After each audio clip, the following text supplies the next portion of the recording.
মেয়েটা যে এত দারুণ আগে তেমন মনে হয়নি। পাড়ায় থাকে, মাঝে মধ্যে আসতে যেতে দেখা হতো, দুটো একটা টুকিটাকি কথাবার্তা।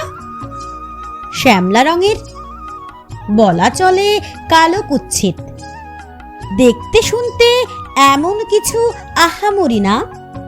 কখনো সে সরাসরি দেখতে চেয়ে, কিন্তু তখন চোখের মধ্যে আকাশ কিংবা হরিণ টরিণ খুঁজে পাইনি।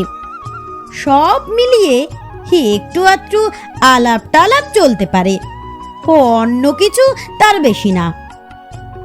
আমার দিন চলে যায় নানান কাজে। ক্রমে ক্রমে একা হচ্ছে, অনেক ভিড়ের মধ্যে একা। বেশ কিছুদিন আসতে যেতে দেখা হয় না, ভুলেই গেছি। একটা মেয়ে প্রতিবেশী, সেই মেয়েটা আছে কি নেই। দিন চলে যায়, বর্ষা গেছে, শীত গিয়েছে, বসন্ত শেষ।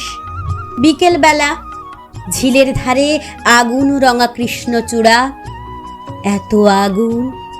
হঠাৎ ভীষণ ভালো লাগছে।